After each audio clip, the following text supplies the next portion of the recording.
আমাকে না দেখে শুধুমাত্র কোরআন আর হাদিসের কথাগুলি বিশ্বাস করে যেভাবে তারা কানতেছে, কথাগুলি শুনতেছে, তোমরা সাক্ষী থেকে যাও ফেরেশতারা, আমি রব্বুল আলামিন ওই মাহফিলের যত মানুষের আছে সকলের জীবনের গুনাহগুলিকে মাফ করে দিলাম।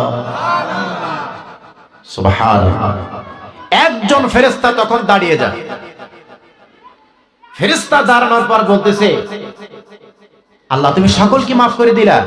কয় হ্যাঁ, আমি সবাইকে মাফ করে দিলাম। ফেরেশতা তখন বলে, আল্লাহ অমুক নাম ধরবে, অমুকের পুত্র অমুক, ও তো মাহফিল শোনার জন্য আসে না, ও আসলে এমনি তার একটা নিজস্ব কাজে, কিন্তু এসে দেখে যে এই জায়গায় মাহফিল হতেছে, তাই সে দাঁড়িয়ে গেছে, বসে গেছে, তাকেও তুমি মাফ করে দিলে।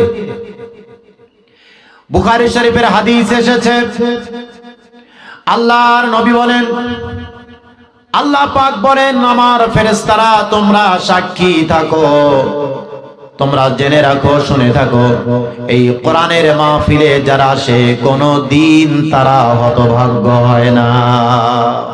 সুবহানাল্লাহ। কোরআনের কাছে যারাই আসবে তারা কখনো হতভাগ্য হতে পারে না। এই কারণে কোরআনের কাছে আসতে হবে আমাদেরকে। কোরআনের কাছে আসলে জীবন ধন্য হবে। কি ধন্য হবে? দুনিয়াও ধন্য হব, আখিরাতেও মরার পরেও কোনো চিন্তা হবে।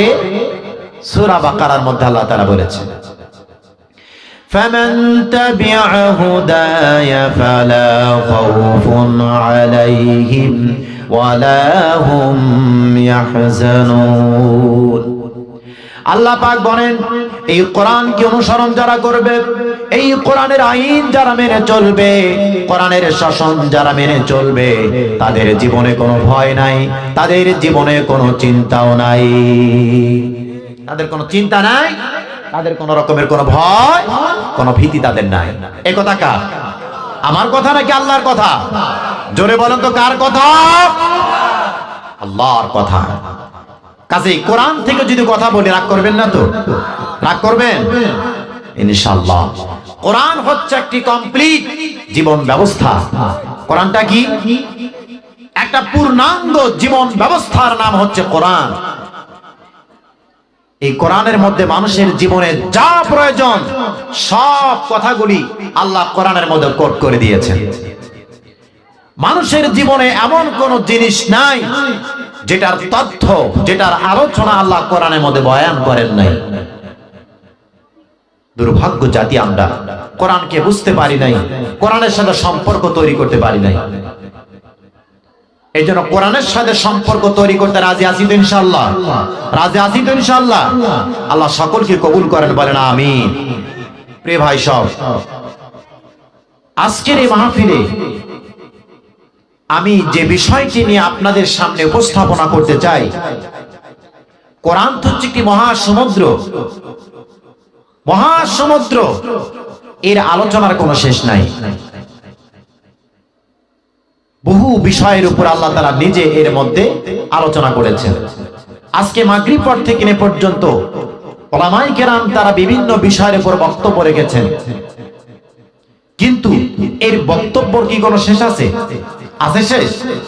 পৃথিবীতে যত মুফাসসির আছে, সমস্ত মুফাসসির কেরাম যদি একত্রিত হয়ে কোরআনের ব্যাখ্যা, কোরআনের তাফসীর লেখা যদি শুরু করে, কিন্তু এর লেখা কি শেষ হবে?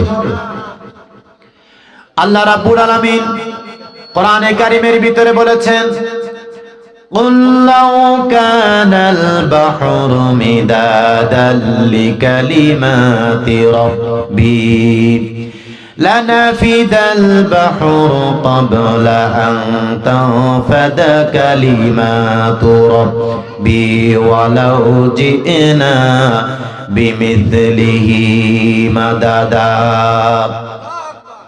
আল্লাহ রাব্বুল আলামিন বলেন, নবী আপনি বলুন, তাম পৃথিবীর পানি গলি যদি একত্রিত করা হয়, আর তাই দিয়ে যদি তোমার রবের কালামের ব্যাখ্যা লেখা যদি শুরু হয়ে যায়, লিখতে লিখতে তাম পৃথিবীর পানিগুলি শেষ হয়ে যাবে, তোমার রবের কালামের ব্যাখ্যা লেখা শেষ হবে না।